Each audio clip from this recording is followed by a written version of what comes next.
السلام علیکم میرے جان سے پیارے اور عزیز میرے یوٹیوب فیملی دوستوں، ہم لوگ گاؤں جا رہے ہمیشہ ایک سال بعد ہم لوگ بڑی عید میں یا اس سے تھوڑی مطلب کچھ دن بعد ہم لوگ گاؤں جاتے ہیں۔ اس سے پہلے بھی میں نے آپ لوگ کے ساتھ کچھ ویڈیوز شیئر کی تھی۔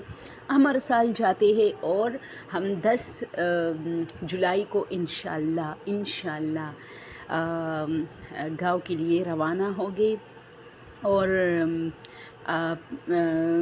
ہاں یہ ہے کہ جب ہم گاؤں پہنچتے تو ظاہر سی بات ہے ہم تھکاوٹ بھی ہوتی ہے، اور پھر جب ایسی جگہوں پہ یہ ہوتا ہے کہ پھر چینل پہ تھوڑا سا بیڈ اثر پڑتا ہے، کیونکہ ظاہر سی بات ہے یار، آپ مہمان ہوتے ہیں اور آپ کو جو ہے مزہ نہیں آتا کہ کوئی ویڈیو اپلوڈ کرے، کیونکہ گپ شپیں ہوتی ہے، رونقیں ہوتی ہے اور آؤٹنگ وغیرہ ہوتی ہے۔ تو اس وقت جو ہارر سٹوری میں شیئر کرنے جا رہی ہوں، ویسے ہمارے گاؤں سے ریلیٹڈ بہت ساری ویڈیوز اور بہت ساری سٹوریز میں آپ لوگوں کے ساتھ شیئر کر چکی ہوں، لیکن جب وہاں جاؤں گی تو وہ جگہ آپ کو دکھاؤں گی، وہ سٹریٹ آپ کو دکھاؤں گی جو کہ وانٹڈ ہے۔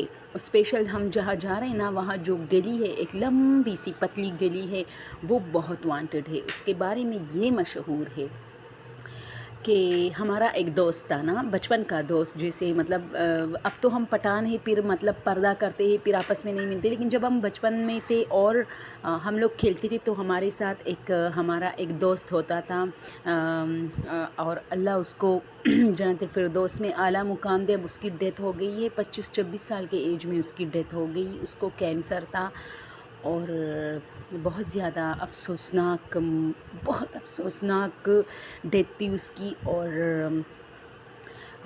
اس کی ایک سٹوری ہے میرے پاس کہ وہ ہماری گلی سے 3-4 گلی مطلب چھوڑ کے ایک گلی آتی ہے، وہاں ان کے تھایا کا گھر تھا، تو وہ وہاں گیا تھا۔ تو اکثر جاتے ہیں نا، جب ہم بچے ہوتے ہیں تو ایک دوسرے سے کافی مطلب ایک دوسرے کو مارتے رہتے گھر میں، جب تھایازاد بھائی بہن ہوتے ایسے، لیکن جب ہم بڑے ہوتے تو پھر بہت زیادہ محبت کرتے ہیں یہ رشتے ایک دوسرے سے۔ تو وہ بھی ہر رات اپنے تھایا کے گھر جاتے تھے، اپنے تھایازاد بہن بھائیوں سے ملنے، ان سے گپ شپیں مارنے، اس طرح۔ تو آدھی رات کو جب وہ مطلب 12 بج گئے، سردیوں کی شامیں تھی، تو اس کے بڑے ایک کزن نے ان سے کہا کہ بس کر بیٹا، اب جاؤ، بہت لیٹ ہو گیا ہے، چلو میں تمہیں آدھے راستے تک چھوڑتا ہوں۔ تو آدھا راستہ اس طرح کہ جو راستہ نظر آ رہا تھا ہمارے گھر تک، وہ تو اس نے مطلب وہاں کھڑا ہو کے اس سے کہا کہ اب آپ تم جاؤ، میں تمہیں دیکھ رہا ہوں یہاں سے، کیونکہ بہت رات ہو گئی تھی۔ تو انہیں چور ڈکیتوں کا تھوڑا ڈر تھا کہ کوئی اس کو مطلب کڈنیپ نہ کرے، اس طرح، کیونکہ حالات بہت خراب تھے اس وقت۔ تو وہ کہتا ہے کہ میں جیسے ہی ہماری جو گلی ہے نا، وہ کافی وانٹڈ ہے، وہاں میں نے جیسے ہی ٹرن لی تو میں نے اپنے تھایازاد کو آواز دی کہ اب آپ جائیے، کیونکہ اس گلی میں ہمارے گھر سے 2 گھر چھوڑ کے ان کا گھر تھا، اس طرح۔ تو وہ نزدیک آ چکا تھا، تو اس نے کہا کہ اب تم جاؤ، اپنے کزن سے اس نے کہا۔ اور جیسے ہی ہماری گلی میں انٹر ہو، جس میں ہمارا بھی گھر تھا، ان کا بھی، تو وہ کہتا ہے کہ کوئی شخص اسی گلی میں میرے کندھے سے کندھا ملا کے انٹر ہوا۔ حالانکہ اس سے پہلے وہ شخص نہیں تھا، لیکن جیسے ہی میں نے ٹرن لی نا، تو کوئی میرے کندھے سے کندھا ملا کے ایسے جا رہا تھا جیسے مطلب میں دور کرنا چاہتا تھا اس کو، لیکن وہ دور ہی نہیں ہو رہا تھا۔ وہ باقاعدہ جو ہے میرے پاؤں سے پاؤں ملا کے، میرے کندھے سے کندھا ملا کے، اور میرا وجود کافی بھاری ہوا۔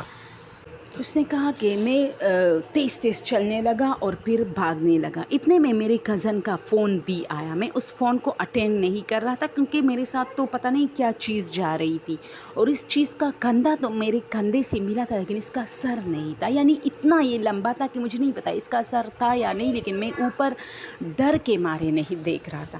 اور میں نے جلدی جو ہے اپنے گھر کا دروازہ کھولا، وہ کھلا ہوا تھا، میرے لیے کھلا ہوا تھا، تو میں نے ڈائریکٹ کھولا اور اندر آ کے میں جیسے ہی گھر میں قدم رکھا، میرے کندھے تھوڑے مطلب میرا سب کچھ جو باڈی لینگویج تھا وہ سارا سب کچھ صحیح ہو گیا۔ اور مجھے اتنی پیاس لگی کہ میں جلدی بیٹھ کے پانی پینے لگا اپنے کولر کے آگے۔ تو میری ماں نے کہا کیا ہوا تمہیں؟ تو حالانکہ میں نے ایسی کوئی تاثر نہیں دی تھی کہ مجھے کچھ ہوا ہے، میں نے کہا کچھ نہیں، کیونکہ میں ویسے بھی بیمار تھا اور میری امی میرے لیے فکر مند ہوتی تھی۔ تو میری امی نے کہا کہ کیا ہوا بیٹا؟ تو میں نے کہا کچھ نہیں. تھوڑی دیر میں میری کزن کی دوبارہ کال آئی, میں نے اٹینڈ کر. اس نے مجھے کہا کہ جب تم ٹرن لے رہے تھے تو وہ شخص کون تھا جو تمہارے ساتھ اس نے ٹرن لی؟ تو میں نے کہا یہی تو میں سوچ رہا ہوں کہ وہ شخص تو نہیں تھا, لیکن جب میں ٹرن لے رہا تھا تو وہ میرے ساتھ کندھا ملا کے یہاں تک آیا ہے اور اب غائب ہوا. تو یہ مسئلہ ان کے ساتھ ہوا تھا. اور پھر اس گلی میں بہت سارے اور بھی لوگ ڈر گئے تھے دوستو. وہ گلی میں انشاءاللہ اس بار جب ہم لوگ جائیں گے نا سوات مطلب اپنے گاؤں, تو میں آپ لوگ کو وہ گلی دکھاؤں گی, اور اسپیشل رات کے ٹائم دکھاؤں گی تاکہ آپ لوگ کو پتہ چلے کہ وہ رات میں کتنا خوفناک ہوتا ہے. دن میں تو خیر کوئی بھی جگہ خوفناک نہیں ہوتی, چاہے وہ کتنا ہی خوفناک کیوں نہ ہو, لیکن دن میں بھی وہ ایسا مطلب منظر پیش کرتا ہے سنسان سا, کیونکہ اس گلی میں ریل پیل زیادہ نہیں ہوتی. 2-3 گلیاں اور ہیں جس میں زیادہ رونق ہوتی, لیکن اس گلی میں نہیں ہوتی زیادہ ریل پیل. تو وہ کافی وانٹیڈ ہے اور بہت لمبی بھی ہے, اور بہت اندھیرا اس میں ہوتا ہے, بہت اندھیرا.